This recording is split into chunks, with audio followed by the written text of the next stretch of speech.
그 제가 아는 목사님 아버님이 이제 신문에 광고를 하나 본 거예요. 근데 광고의 내용이 뭐냐면 이런 광고였어요. 땅은 20년 가지고 있으면 인삼이 되고 30년 가지고 있으면 산삼이 됩니다 하면서 땅을 사라고 하는 광고예요. 강원도에 있는 땅을. 근데 이 광고를 보시고 이 목사님 아버지가 강원도에 이제 땅을 사러 이제 간 거예요. 자녀들이 말렸는데 그럼에도 불구하고 이 아버지께서 자녀들에게 나를 위해 사는 게 아니라 너희들을 위해 산다. 30년만 기다리면 산삼이 된다. 그래가지고 아버지 통장에 있던 980만 원을 가지고 이제 강원도에 있는 땅을 사셨어요. 그리고서 나중에 이제 그 땅을 어디서 샀는지 아버지가 맨 처음 안 가르쳐 주셔서 잘 몰랐는데 나중에 이제 위치를 알고 그리고 이제 알아보니까 전혀 개발이 불가능한 땅을 사신 거예요. 강원도 산골짜기에 있는 땅을. 그래서 이 목사님 우리 아버지 땅 사기 당했다 그런 이야기 하시더라고요. 근데 우리가 신앙생활을 할 때 이거 꼭 맞는 비유는 아니지만 교회가 땅 사기꾼이 될 때가 있습니다. 목사님 그건 또 무슨 얘기인가요? 오늘 이제 사도행전 처음 시작을 하는데 사도행전의 말씀을 보면서 우리 교회가 땅 사기꾼 교회가 아니라 증인되는 교회 되는 은혜가 있기를 축복합니다. 그래서 이제 신약 성경은 처음에 사복음서가 시작되잖아요. 마태, 마가, 누가, 요한복음의 이 사복음서는 예수님의 복음의 본질, 예수님의 십자가의 사건과 부활을 우리에게 증거합니다.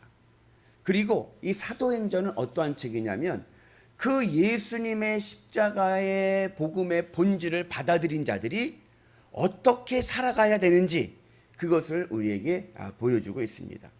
그리고 그 복음을 받아들인 자들의 삶의 중요한 핵심이 뭐냐? 그것은 증인이 되는 것입니다. 우리 같이 8절의 말씀인데 우리 한번 같이 읽어봅니다. 오직 성령이 너희에게 임하시면 너희가 권능을 받고 예루살렘과 온 유대와 사마리아와 땅끝까지 이르러 내 증인이 되리라 하시니라. 그래서 이 사도행전의 핵심은 뭐냐? 우리는 증인이 돼야 돼요. 증인의 특징이 있습니다. 증인은요 아무나 세우는 게 아니에요. 증인은 누가 되냐? 경험한 자입니다. 체험한 자입니다. 그죠? 어디 법정에 갈 때 증인을 세우는데 아무것도 모르는 사람을 증인으로 세우나요? 아니에요. 그 사건을 경험하고 보고 체험한 사람이 증인이 되는 거예요. 그래서 증인의 자격은 체험입니다. 제자들은 이미 증인의 자격을 가지고 있어요. 어떻게 해요? 예수님께서 3년 동안 공생애를 하실 때에 함께 공생애를 했어요.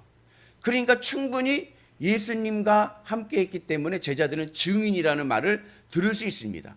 그런데 오늘 이 8절의 말씀을 보면 재미난 것이 예수님께서 말씀하기를 너희는 증인이다 이렇게 현재형으로 말씀하신 것이 아니라 너희는 증인이 되리라 미래형으로 말씀하고 있는 거예요. 그러니까 증인이 되리라 하신 말씀은 지금은 증인이 아니지만 앞으로 너희들은 증인이 되어야 된다라고 말씀하고 계십니다. 그러면 왜 제자들이 아직 증인이 되지 못하고 앞으로 증인이 될 것을 말씀하고 계시는가? 이유는 이 제자들의 관심이 이 땅에 있기 때문에 그래요. 예수님의 십자가의 사건과 부활을 경험했는데 아직 그들의 마음의 관심이 땅에 있습니다. 그래서 예수님이 이제 승천 앞두고 계신데 제자들이 예수님께 이렇게 묻습니다. 우리 6절의 말씀인데 우리 한번 같이 읽습니다. 시작. 그들이 모였을 때에 예수께 여짜오되 주께서 이스라엘 나라를 회복하심이 이때니까 하니. 그러니까 제자들은 아직도 관심이 어디 있냐면 이 땅의 나라인 이 땅의 나라. 주께서 이스라엘 나라 회복하심이 지금입니까? 이렇게 물어보는 거예요. 그러니까 예수님께서 말씀하기를 아직 너희들은 뭐가 아니다? 증인이 되지 않았다. 너희들은 그러나 성령이 임하시면 너희들은 이제 증인이 될 것이다라고 말씀하고 있습니다. 성령이 임하시면 무엇이 달라지느냐? 성령이 임하시면요, 예수님의 십자가 사건과 부활을 깨닫게 됩니다. 예수님이 왜 십자가를 지셨고 왜 부활하셨는지 그 의미를 깨닫게 되는 거예요. 그리고 성령이 임하시면 그 십자가와 부활의 사건을 통해서 내 마음의 관심이 어디를 향하게 되느냐? 이제는 하늘 천국을 향하게 됩니다. 예수님의 십자가 복음의 본질을 깨닫기 전에 내 모든 마음의 관심은 이 땅의 것이에요. 오늘 제자들과 같이 언제 이 나라가 세워지겠습니까? 땅에 관심을 가졌는데 성령이 임하시면 내 마음의 관심이 이제 땅이 아니라 하늘 천국이 됩니다. 그래서 하늘 천국을 바라보면서 예수님으로 기쁘고 예수님으로 만족하고 천국의 은혜로 살아가는 자들이 바로 오늘 예수님이 말씀하시는 증인입니다. 그리고 오늘 우리 살아가는 우리 성도들의 삶은 바로 이러한 예수님의 증인의 삶을 살아가는 은혜가 있기를 축복합니다. 그래서 신앙생활하는 이 영일교회 우리 교회는 늘 천국 모델하우스, 천국의 은혜와 기쁨이 가득하기를 주님의 이름으로 축복합니다. 그러면 땅 사기꾼은 누구냐? 땅 사기꾼은 예수님의 십자가의 복음의 본질을 가지고 우리들의 마음을 하늘을 향하게 하지 않고 이 땅에 매이게 하는 겁니다. 그래서 이 땅의 것을 더 사랑하게 만드는 것이 바로 사기꾼인 거예요. 교회는 천국 모델하우스입니다. 아멘이시죠? 여러분, 그래서 우리의 마음이 하늘로 향해야 되는데 그러지 못하고 이 땅의 것을 더 사랑하게 만든다. 그러면 그것은 사기꾼인 거예요. 이단인 이유는 이단은 땅 사기꾼이기 때문에 그렇습니다. 대표적인 예가 신천지예요. 신천지가 이단인 이유는 신천지의 교리는 이거예요. 이 땅에서 영원히 살자는 거예요. 이 땅에서 왕노릇하자는 거예요. 그러나 여러분, 우리가 계시록의 말씀을 보고 알지만 깨달았지만 이 땅은요 결국 어때요? 말려 없어지는 거예요. 우리의 육신이요 영원할 것 같지만요 그러지가 않아요. 우리에게는요 이 땅의 것들은 한계가 있습니다. 그래서 우리는 마음의 소망을 영원한 하나님의 나라, 천국의 은혜를 두고 천국 소망을 두고 살아가는 은혜가 있기를 축복합니다. 그래서 우리는 이제 사기꾼 되지 말고 증인이 됩시다. 아멘. 증인은 어디의 증인이라고요? 하늘 천국의 증인인 거예요.